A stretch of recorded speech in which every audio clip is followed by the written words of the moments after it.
지금 사순절 기간입니다. 예수님께서 십자가에 고난 당하시고 죽임 당하시기 40일 전부터 우리가 경건하게 주님의 고난을 묵상하면서 지내는 기간입니다.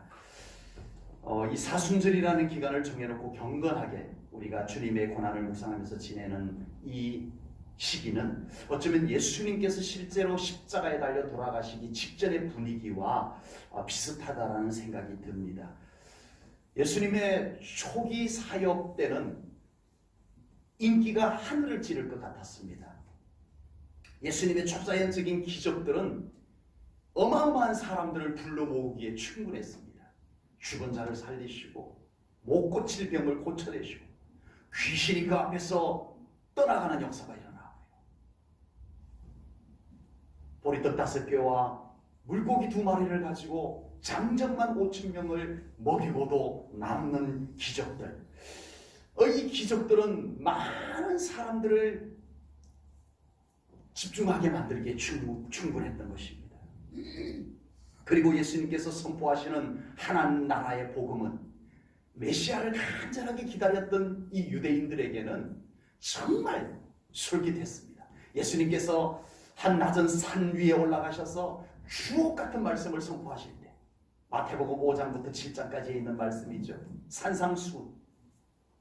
그 말씀을 선포하실 때 심령이 가난한 자는 복이 있다니, 정말 주님께서 그 말씀을 선포하실 때는 사람들이 저분이야말로 우리가 기다리던 메시아가 맞는 것 같다 하고 사람들이 예수님께 구름대처럼 몰려들기 시작했습니다.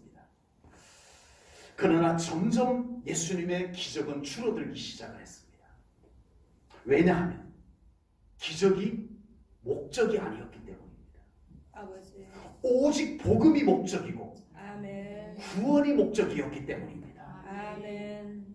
그래서 예수님께서는 점점 기적을 줄여가시고 더 깊은 메시지, 더 뚜렷한 복음을 선포하기 시작을 하셨습니다.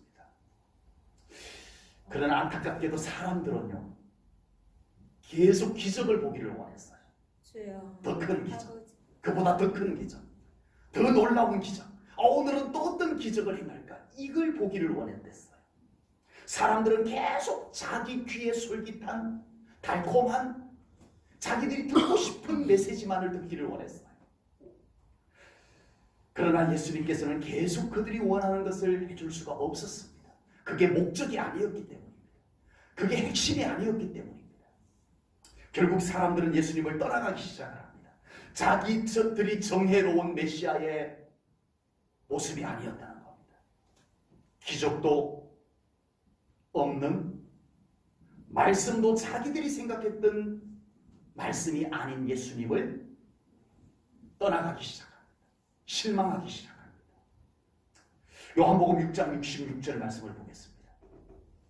그때부터, 사실 이 앞의 내용을 좀 같이 소개를 해야 되지만 간단하게 설명하자면 예수님께서 이렇게 말씀하셨어요. 이제 내가 죽을 거야. 그리고 너희들은 내 살과 아버지.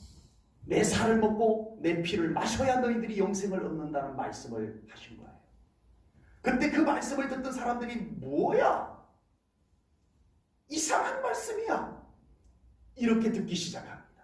그리고 요한복음 6장 66절을 기록을 했습니다. 그때부터 그의 제자 중에, 무리들도 아니에요, 예수님의 제자 중에 12제자를 제외한 많은 제자들이 있었습니다. 제자라고 하는 자들이, 많은 사람이 떠나가고 다시 그와 함께 다니지 아니하더라. 아버지. 주님을 미련 없이 훌쩍훌쩍 떠나는 사람들이 생겨나기 시작을 했습니다. 솔직히 예수님께서도 사람이 많이 모여드는 것이 좋지 않았겠어요? 사람들이 이렇게 우르르 떠나가 버리는 것은 정말 주님도 반갑진 않았을 거예요. 그럼에도 예수님께서는 사람들 다시 모으기 위해서, 사람들이 안 오네? 사람들을 다시 한번 모아볼까? 저 사람들이 보지 못했던 기적을 한번 행사로 한번 열어볼까? 이벤트를 한번 해볼까? 하지 않으셨어요. 아버지. 예수님께서는 사람들을 다시 모으기 위해서 기적 이벤트, 기적 행사를 행하지 않으셨어요. 예수님께서는 다시 그 사람들을 모으기 위해서 그들이 듣고 싶은 말씀을 골라서 하지 않으셨어요. 아버지. 왜냐하면 기적 속에 구원이 있는 것이 아니었기 때문입니다. 아멘. 아멘. 왜냐하면 사람들이 듣고 싶은 말만 들어서는 그들에게 참된 구원이 깨달아질 수가 없기 때문입니다. 그들이 듣기를 원하는 내용 속에는 복음이 들어갈 수가 없기 때문이었습니다. 아버지. 구름대처럼 몰려들었던 사람들이 대부분 떠나가고 그곳에는 끝까지 예수님을 믿겠다는 사람들만 남아있었습니다.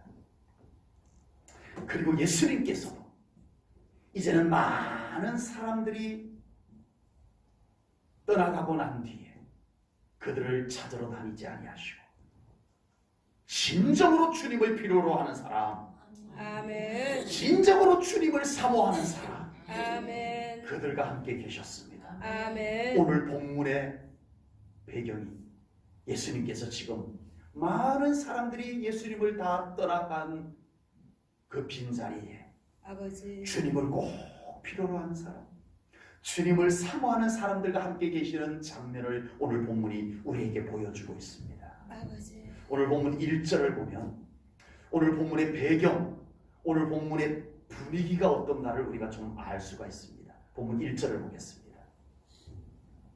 6월절 엿새절에 예수께서 베다니에 이르시니 이곳은 예수께서 죽은 자 가운데서 살리신 나사로가 있는 곳이라. 아멘. 6월절 엿새절이면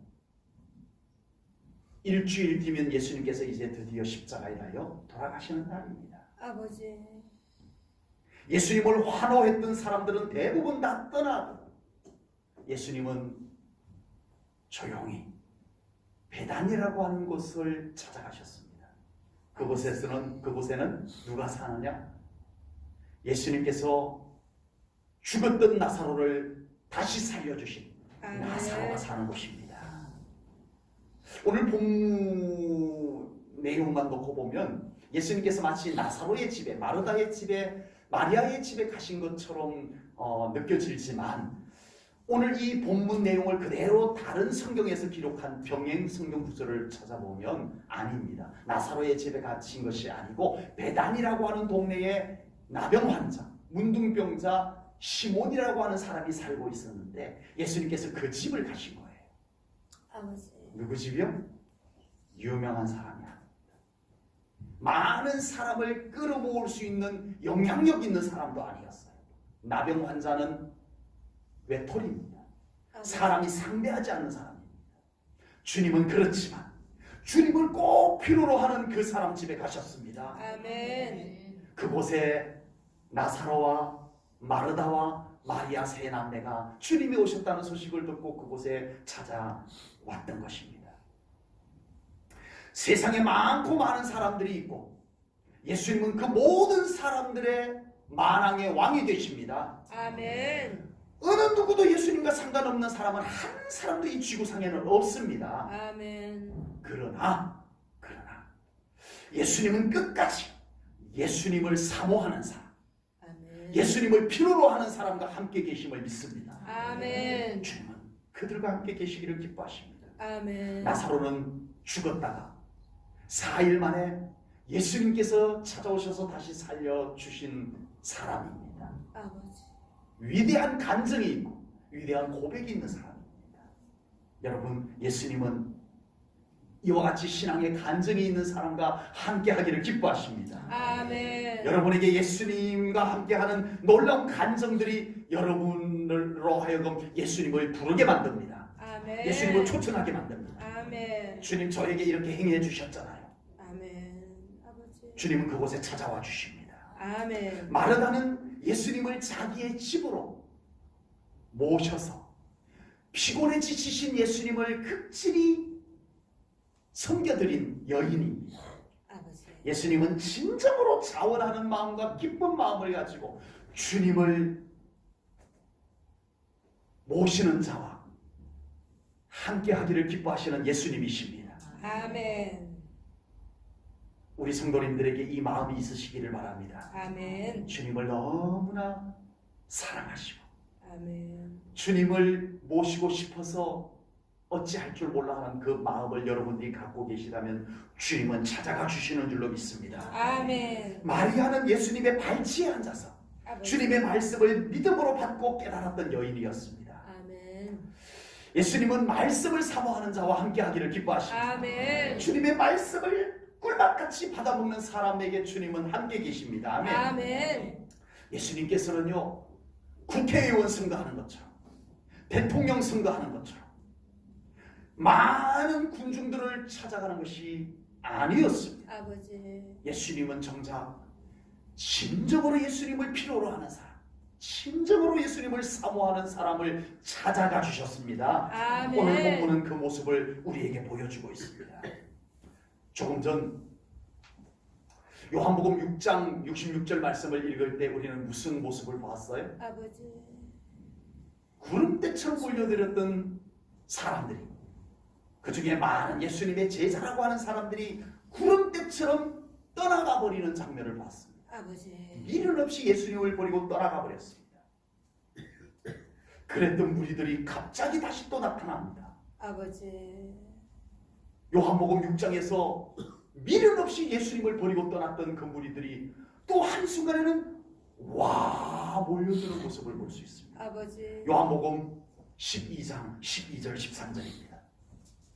그 이튿날에는 명절에 온 큰 무리가 예수께서 예루살렘으로 오신다는 것을 듣고 종려나무 가지를 아버지. 가지고 맞으러 나가 외치되 호산나 찬송하리로다 주의 이름으로 오시는 이 곧 이스라엘의 왕이시여 하더라. 아멘. 아버지. 예수님을 떠났던 무리들이 다시 몰려들었어요. 아버지. 무슨 소용이 있어요? 아버지. 몰려들었던 무리들이 돌변합니다. 예수 죽이소서. 빌라도여 예수 죽이소서. 아버지. 십자가에 못 박으소서. 몰려들면 무슨 소용이 있어요? 이 사람들은 그러려고 몰려든 것은 아니었습니다. 예수님을 훌쩍 떠났는데 자꾸 미련이 남아요. 저분이 메시아 같은 감동은 오는데 이성적으로는 아니야. 내가 생각한 메시아가 아니야. 내가 듣고 싶은 메시지가 안 나오잖아. 이제는 기적도 행하지 않잖아. 아버지. 보리떡 5개와 물고기 2마리를 갖고 또 먹을 것을 주면 좋지. 이제는 왜 그런 걸 안 하는 거야? 우연이었나 봐. 아버지. 떠났어요. 떠났는데 웬일입니까? 그들의 마음속에는 자꾸 예수님이 떠올려지는 거예요. 주여. 그런데 어느 날 예수님께서 스가랴 선지자가 예언한 것처럼 어린 나귀를 타고 예루살렘 성으로 들어간다는 소문을 듣자 뭐라? 그렇다면 그분이 우리가 기다렸던 메시아 혹시 아닐까? 긴가민가 긴가민가 긴가민가. 주여. 사투리 써서 죄송합니다. 아버지. 얼마나 많은 사람들이 예수님에 대한 확신이 없어서 긴가민가 긴가민가. 예수님 찾았다 안 찾았다 찾았다 안 찾았다. 아버지. 한순간 주님을 떠나버리는, 몰려들었지만 아버지. 이들은 또다시 돌변합니다. 예수를 죽이소서. 정말 혼란스럽습니다. 아버지. 예수님을 썰물처럼 떠나버렸던 사람들이 예수님께로 밀물처럼 다시 몰려들었다. 아버지. 이 밀물처럼 몰려들었던 사람들이 순식간에 돌변해서 예수를 죽이라고 소리치는 사람들이 되고 맙니다. 아버지. 너무 혼란스러워요. 오늘날 얼마나 많은 믿는 성도님들 안에 이런 현상이 생겨나는지 모릅니다. 아버지. 신앙생활 하지만 혼란스럽습니다. 확신이 없어서 그래요. 예수님이 내 중심에 안 계셔서 그래요. 아버지. 십자가가 없어서 그래요. 구원의 확신이 부족해서 그래요. 긴가민가 긴가민가. 주여. 아버지. 교회 갈까 말까. 어떤 때는 예수님 아니면 못 살겠다라고 매달렸던 사람들인데 그러다가 예수님과는 전혀 남남인 것처럼 뒤돌아서 버리는, 그러나 우리 예수님께서는 그런 무리들 때문에 주님의 구원의 사역을 그만두지 않으셨습니다. 아버지.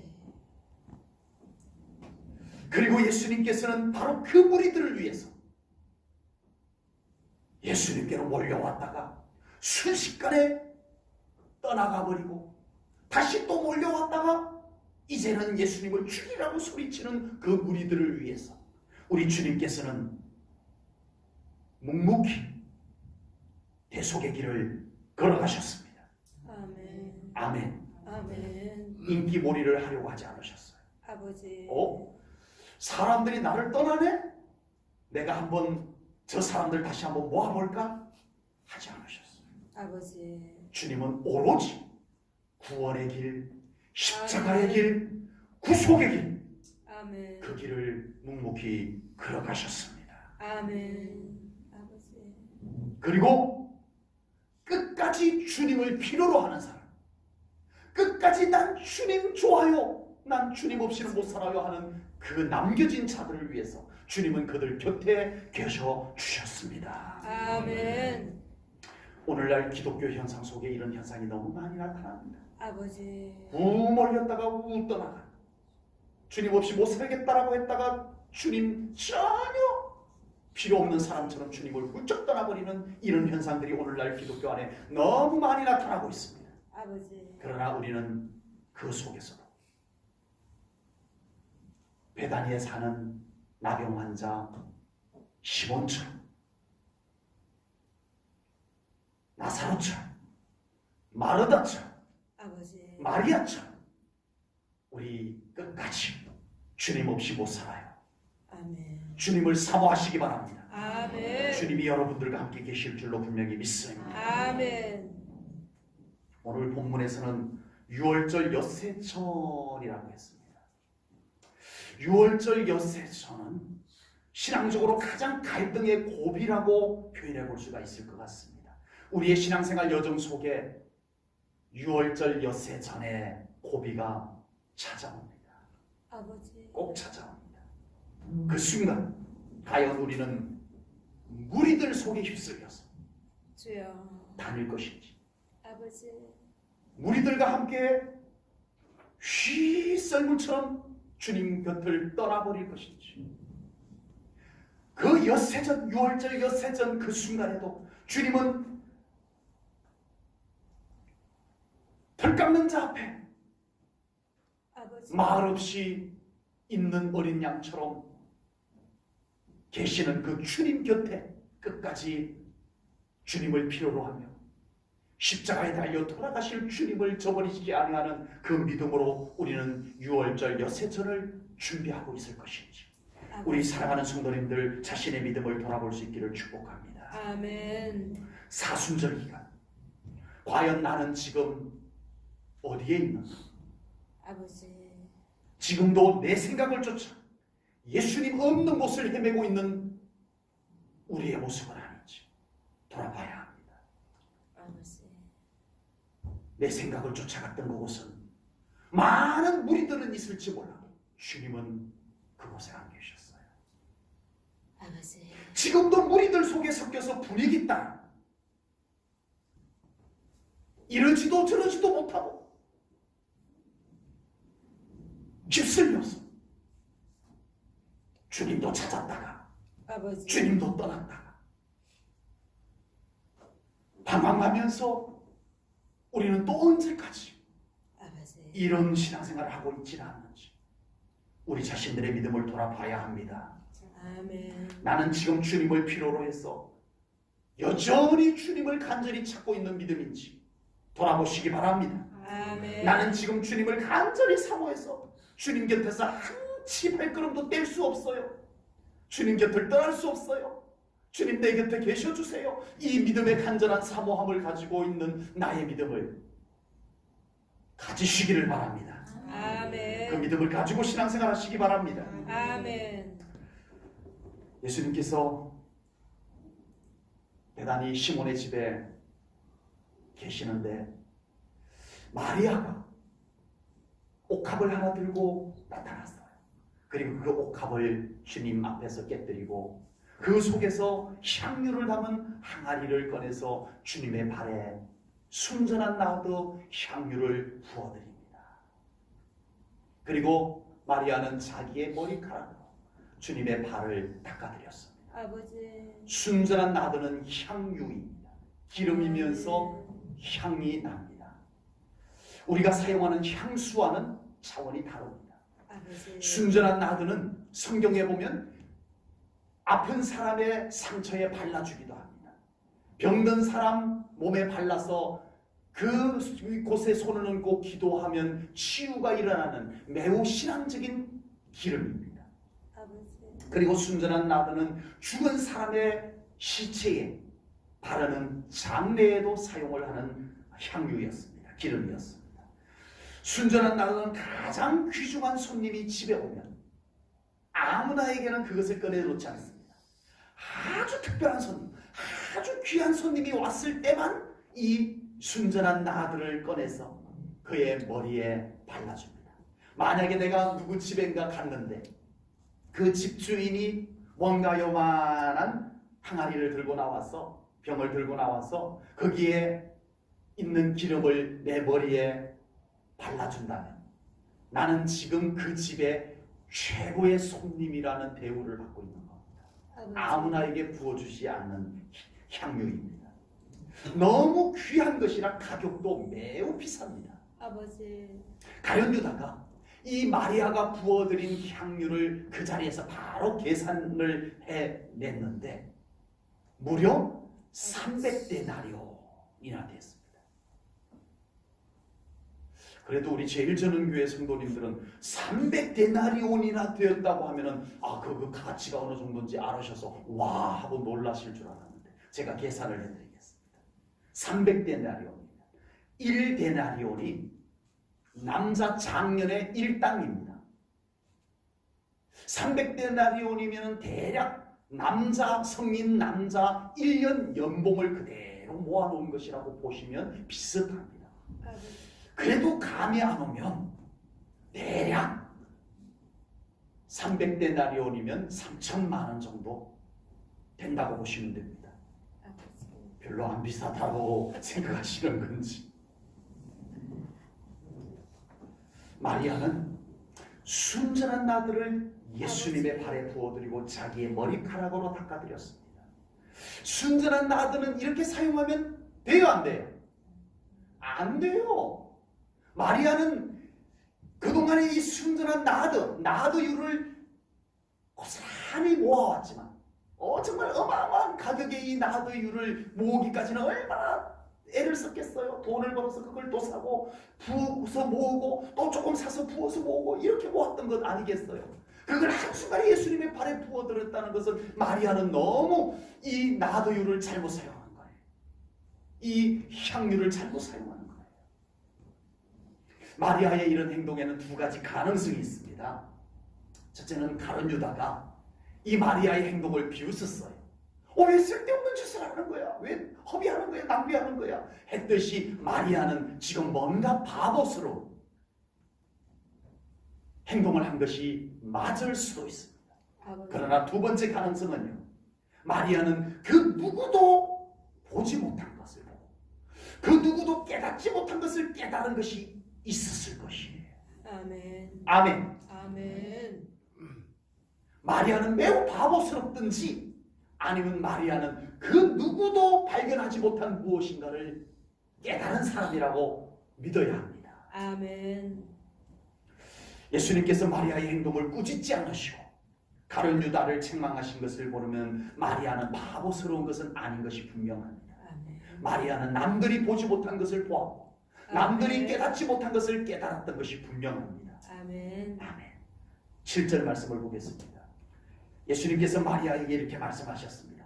예수님께서 마리아의 행동에 대해서 이렇게 말씀하셨습니다. 예수께서 이르시되 마리아를 가만두어 나의 장례할 날을 예수님의 십자가의 죽음의 날을 위하여 그것을 간직하게 하라. 아멘. 아멘. 아멘. 여러분, 아버지. 예수님께서 나 십자가에서 주여. 죽어야 한단다. 이 말씀을 하셨어요. 모두에게 하셨어요. 아버지. 처음부터 하신 것은 아니지만 나중에는 제자들에게 하시고 그리고 그 예수님을 따르는 모든 사람들에게 나는 십자가에서 죽어야 한단다. 이 말씀을 하셨어요. 근데 아버지. 예수님께서 십자가에서 죽으신다는 말씀을 듣고 사람들의 반응은 어떻게 나타났죠? 아버지. 떠났어요. 주여. 아까 보았죠. 에이, 죽는 메시아? 십자가에서 무능력하게 죽어가는 메시아? 난 싫어. 난 예수님 떠날 거야. 떠났어요. 그리고 12제자에게도 예수님께서는 말씀을 하셨어요. 아버지. 내가 십자가에 대속제물로 죽어야 한단다. 그때 이 12명의 제자들은 떠나지는 못하고 불안했어요. 왜 예수님 자꾸 저런 말씀하실까? 아니 예수님 왜 저렇게 자꾸 불길한 말씀을 하실까? 아 예수님 왜 저렇게 힘없는 말씀을 하실까? 제자들은 불안하고 두려웠어요. 그리고 그 중에 용기 있는 제자 베드로는 불쑥 앞으로 나섭니다. 아버지. 예수님, 제가 지켜드릴게요. 예수님 안 죽게 해드릴게요. 예수님 걱정하지 마세요. 주여. 자꾸 그런 말씀하실 필요 없어요. 제가 지켜드릴게요. 그러다가 베드로는 예수님께 꾸지람을 받았습니다. 아버지. 어느 누구도 예수님께서 십자가에서 죽으신다는 말씀 앞에 온전한 신앙의 반응을 가지는 사람이 아무도 없었습니다. 많은 제자들은 떠나버렸고 12제자는 불안하고 두려워서 왜 그러시지? 예수님을 이해할 수 없어 했고 베드로는 안 죽게 해드리겠다. 역반응을 일으켰다. 그러나 유일하게 마리아만 예수님의 죽으심을 믿음으로 받아들였습니다. 아멘. 아멘. 아멘. 모두가 예수님의 죽음을 안 돼요, 싫어요, 거부했을 때 아버지. 마리아는 예수님의 십자가 죽으심을 믿음으로 받아들였어요. 아멘. 마리아는 예수님의 발에 향유를 부어 드리면서 예수님 맞습니다. 주여. 저를 위해서 저의 죄를 위해서 저의 죄를 대속하기 위해서 주님 죽어 주시옵소서. 아버지. 좀 이상하지만 맞아요. 이게 진짜 믿음이에요. 아버지. 주님이 저를 위해서 십자가에 죽으시는 것 제가 받아들입니다. 주님이 저 때문에 돌아가신다는 것 제가 믿습니다. 아버지. 그 죽으심을 제가 이 향유로 고백해 드립니다. 아버지. 유일하게 우리 마리아는 예수님의 죽음을 믿음으로 받아들였던 사람입니다. 여러분 신앙생활 상식으로 가능해요? 아버지. 여러분 신앙생활 느낌과 기분으로 가능해요? 아버지. 그런데 따라가지 마십시오. 아버지. 분위기 따라가다가 우리는 아버지. 진리를 놓칠 수 있어요. 주여. 기분 따라가다가 무리들 따라가다가 아버지. 우리는 주님의 마음을 못 읽어버릴 수도 있어요. 아버지. 탁월한 신앙생활은 말씀의 깊은 샘에서 주님의 마음을 읽어내는 것입니다. 아멘. 아멘. 이것이 탁월한 신앙생활을 가능하게 하는 거예요. 아멘. 느낌 따라가서 안 돼요. 상식 따라가서 안 돼요. 분위기 따라가서 안 돼요. 아버지. 어느 누구도 예수님의 말씀 속에서 예수님의 십자가 죽음의 진리를 발견하지 못하고 있을 때 마리아는 주님의 말씀 속에서 예수님이 왜 십자가에서 죽으셔야 되는지 예수님은 꼭 죽으셔야만 된다는 이 진리를 발견했던 것, 깨달았던 것, 그리고 향유를 부어드림으로써 자기의 믿음을 고백했던 것입니다. 아버지. 마리아처럼 주님의 말씀에서 주님의 마음을 읽어내는 우리 신앙생활 되시기를 축복합니다. 아멘. 제발 우리 제일전원교회 성도님들은 말씀 속에서 주님의 마음을 읽어내시기 바랍니다. 아멘. 예배드리면서 주님의 마음을 느끼시기 바랍니다. 아멘. 그런 예배를 드리셔야 돼요. 그런 아멘. 신앙생활이 되셔야 돼요. 분위기 따라가는 것보다 더 중요합니다. 내 느낌 따라가는 것보다 더 중요합니다. 아버지. 마리아처럼 주님의 말씀에서 주님의 뜻을 찾아내는 신앙생활이 되어야 합니다. 아멘. 그러면 우리는 주님이 기뻐하는 신앙생활이 저절로 되어질 줄로 믿습니다. 아멘. 억지로가 아닙니다. 시켜서도 아니에요. 깨달아지는 순간에 내 신앙생활은 그렇게 주님이 기뻐하는 모습으로 만들어지는 겁니다. 아멘. 아니 안 깨달아진 사람들은 마리아를 오해했어요. 아버지. 아니 저 여자 왜 저래? 안 깨달아진 사람들이에요. 아버지. 아니 왜 저런 이상한 짓을 하는 거야? 안 깨달아지니까 마리아가 이상했어요. 그러나 주님은 아셨어요. 마리아가 나의 십자가 죽음의 의미를 알고 있구나. 주님이 기뻐했어요. 예수님 죽어주세요 하고 향유 붓는데도 주님이 기뻐하셨어요. 여러분 이것이 정말 주님을 기쁘게 해드리는 신앙생활임을 깨달으시기 바랍니다. 아멘. 여러분 우리는 주님을 기쁘게 해드리는 신앙생활을 해야 해요. 아멘. 내가 잘하는 신앙생활이 아니라 주님을 기쁘게 해드릴 수 있는 신앙생활이 되어야 됩니다. 아멘. 아멘. 아멘. 내가 기쁜 신앙생활 하려고 하지 마세요. 속아 나갑니다. 아버지. 분위기 따라가지 마세요. 진리를 못 찾습니다. 아버지. 우리가 주님의 마음을 잃는 순간에 예배가 예배되어질 것입니다. 아멘. 예배가 예배되어질 것입니다. 아멘. 참된 순종이 그때부터 이루어지게 될 것입니다. 아멘. 억지로 하는 순종이 아닙니다. 아버지. 체면 때문에 하는 순종도 아니에요. 아버지. 주님 때문에 기쁨으로 하는 순종이 시작될 겁니다. 아멘. 주님께서 기뻐하는 신앙생활 그렇게 하는 겁니다. 아버지. 억지로 하는 것이 아닙니다. 본문 3절 말씀을 보겠습니다. 본문 3절입니다. 우리 함께 읽겠습니다. 3절 다 같이 우리 3절 말씀 다 같이 읽습니다. 시작. 마리아는 지극히 비싼 향유 곧 순순한 나드 한 근을 가져다가 예수의 발에 붓고 자기 머리털로 그의 발을 닦으니 향유 냄새가 집에 가득하더라. 아멘. 아멘. 마리아는 향유를 예수님의 발에 부어드렸습니다. 아멘. 그리고 마리아는 자신의 머리카락으로 예수님의 발을 닦아드렸습니다. 아멘. 유대인들의 풍습에 의하면요, 집에 손님이 찾아오면 발을 닦을 물을 떠다 드립니다. 그러면 이 손님은 우리 집에 환영한다는 의미예요. 물 안 떠다 주면 들어오지 말라는 의미하고 똑같은 겁니다. 그래서 당신이 우리 집에 귀한 손님입니다 하는 의미를 보여주는 것이 발을 씻을 수 있는 물을 떠다 주는 거예요. 그런데 그 집에 온 손님이 너무 귀한 손님이다, 아주 특별하고 귀한 손님이다 하면 물을 떠와서 그 사람의 발을 주인이 씻어주는 거예요.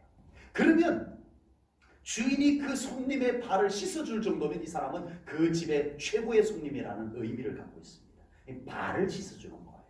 예수님께서 십자가에 달리시기 전날 유월절 최후의 만찬을 마치시고 허리에 수건을 두르시고 제자들에게 나타나셨어요. 배에 물을 떠놓으시고 제자들의 발을 씻어주셨습니다. 그리고 너희들도 이와 같이 사람들의 발을 씻어주라 하고 말씀을 하셨습니다. 발은 그 사람에게서 가장 낮은 곳입니다. 지저분할 수도 있는 곳이고요, 가장 낮은 곳이고요. 그렇지만 그 발을 통해서 발을 어떻게 대해주느냐에 따라서 상대방이 나를 어떻게 대해주는가가 평가되어집니다. 발을 씻어줌으로써 내가 최고의 대우를 받는다는 것을, 최고 존중받는다는 것을 알 수 있는 것이 바로 발을 통해서 보여주는 거예요. 마리아는 가장 고귀하고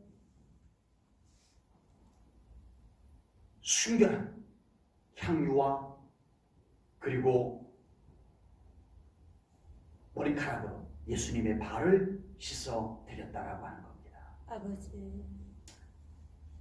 그리고 여자에게 머리카락은 그 사람의 자존심입니다. 자존심입니다. 아버지.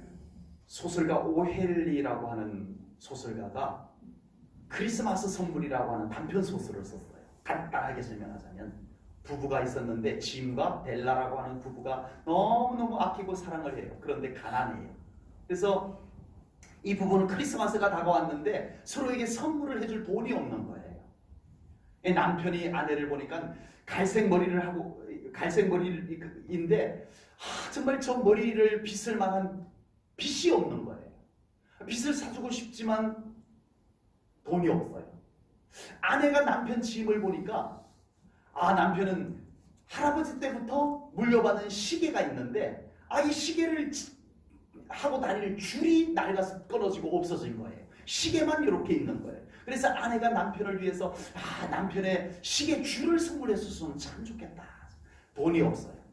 그래서 크리스마스는 다가오고 남편은 몰래 시계를 골동 분점에 내다 팔아서 그 돈을 가지고 아내의 고급 빗을 사게 됩니다.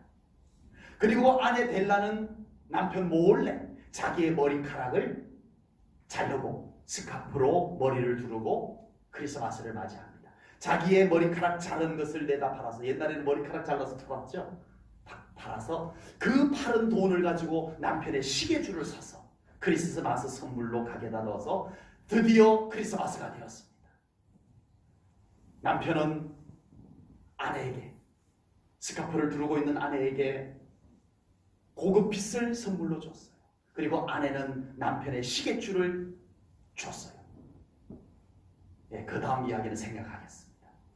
아버지. 남편 짐은 자기의 시계를 팔았다라고 하는 것은 가장, 할아버지 때부터 물려받은 시계를 팔았다고 하는 것은 가장 소중한 것을 팔았다는 얘기입니다. 그런데 아내 델라는 자기의 머리카락을 잘랐다라고 하는 것은 여인으로서 가장 소중한 것을 잘라서 팔아 남편의 선물을 샀다는 이야기입니다. 여자에게 머리카락은 매우 소중한 자존심에 속한 것입니다. 그래서 여자들은 가장 중요한 순간에 머리카락을 자른다고 합니다. 여자가 남자친구와 헤어지면 머리카락 자른다라고 합니다. 여자가 머리카락을 자르는 것은 무슨 의미가 있을까요? 머리카락을 싹둑 자르고 나면은 나는 이전 사람이 아니야, 나는 이전과 다른 사람이야 라는 의미를 부여한다는 거예요. 그만큼 이 여자에게 머리카락은 아주 의미가 아주 특별한 것이라는 얘기입니다. 마리아는 자신의 머리카락으로 예수님의 발을 닦아드렸습니다. 가장 소중한 것을 주님께 고백하여 드리는 믿음의 고백이었다라고 하는 겁니다. 복음을 깨닫게 되면 가장 소중한 고백을 주님께 드릴 수 있을 줄로 믿습니다. 아멘. 우리 제1전후교회 성도님들은 우리 주님께 무엇을 드리나요? 아버지. 마리아는 가장 소중한 향유, 주님 이제 십자가를 고치실 주님을 생각하니까 마리아는 가장 먼저 자기에게 소중한 향유가 떠올랐어요. 아버지. 드리자. 그것을 붓고 났는데 마리아는 그것만 붓고 끝내고 싶지 않았어요. 여인의 가장 자존심이 섞인 특별한 의미를 갖고 있는 자신의 머리카락으로 예수님의 발을, 가장 존중을 표시할 수 있는 예수님의 발을 닦아드리게 됩니다. 여러분, 우리는 주님께 무엇을 드리고 아버지. 어떤 것을 드리고 있나요? 우리의 예배가 가장 소중한 예배가 될 수 있기를 바랍니다. 아멘. 우리의 헌신이 가장 값진 나의 중심을 드리는 헌신이 될 수 있기를 축복합니다. 아멘. 오늘 마리아가 향유를 부어 드렸다라고 하는 이 행동의 결과보다 마리아로 하여금 가장 소중한 것을 부어 드리게 만든 그 믿음, 내면의 믿음, 이것을 우리는 먼저 깨닫고 우리가 가져야 합니다. 오늘날 교회에서는 무엇을 하는 것에 너무 많은 치중을 합니다.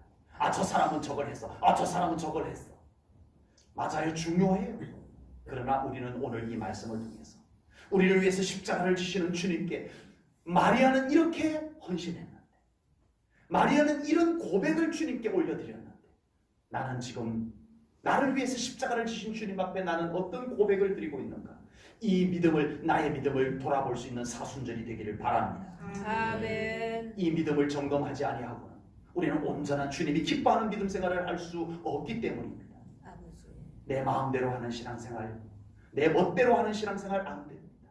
아버지. 우리 주님이 만족해 하신, 주님이 가슴 찌릿해 하신 그 신앙의 고백들이 우리 제1전후교회 성도님들에게서도 나올 수 있기를 축복합니다. 아멘. 여러분, 주님의 그 표정이 성경에 고스란히 묘사되어져 있지는 않지만 마리아가 그 향유를 예수님의 발에 부어드리고 그 머리카락으로 주님의 발을 닦아드릴 때 주님의 마음이 어떠했을까 짐작이 갑니다. 아버지. 우리 제1전원교회 성도님들이 마리아와 같은 중심을 가지고 찬송한다면 아버지. 주님의 마음은 똑같이 감동의 물결이 될 줄로 믿습니다. 아멘. 우리가 정말 주님을 지극히 사모하는 마음, 주님 필요해요. 이 마음을 가지고 예배를 드린다면 그 한 예배가 우리 주님께 이만큼의 감격을 안겨드릴 수 있는 예배가 될 수 있을 줄로 믿습니다. 아멘. 무엇을 하더라도 교회를 청소하고 우리 주님 전에 작은 화분 하나 올려드리며 식사를 준비하고 안내를 하며 차량 운전을 하며 이모저모 우리 주님을 위해서 헌신하는 우리 성도님들의 그 모든 헌신들 속에 마리아와 같은 믿음의 고백이 쏙 담겨있기를 축복합니다. 아멘. 껍질만 되어서는 안 되기 때문에 아멘. 주님은 그것을 보십니다. 그 헌신들 속에 마리아와 같은 그 고백이 있는가를 주님은 보시고 그것을 주님은 받기를 원하십니다. 그런 믿음이 우리 사랑하는 성도님들을 통해서 주님께 고스란히 올려드리시기를 주님의 이름으로 축복합니다. 아멘. 기도하겠습니다. 하나님 아버지, 오늘 귀한 예배와 말씀을 통하여 우리 주님의 마음을 읽습니다. 아버지. 많은 사람들이 예수님의 죽으심을 깨닫지 못하고 거절했을 때 마리아는 그 진리를 깨닫고 믿음으로 받아들이고 고백했습니다. 하나님, 우리 제1전원교회 성도님들의 신앙생활 이와 같기를 원합니다. 아멘. 주님의 마음을 읽는 신앙생활이 되기를 원합니다. 아멘. 말씀의 깊은 샘에서 주님의 마음을 건져 올릴 수 있는 신앙생활이 되기를 원합니다. 아멘. 그것을 가지고 우리 하나님께 영광 돌리고 예배하고 순종하고 헌신하며 살아가는 우리 성도님들 다 되게 하여 주시옵소서. 아멘. 주님께 감사 영광 올려드리오며 예수님 이름 받들어 기도하옵나이다. 아멘.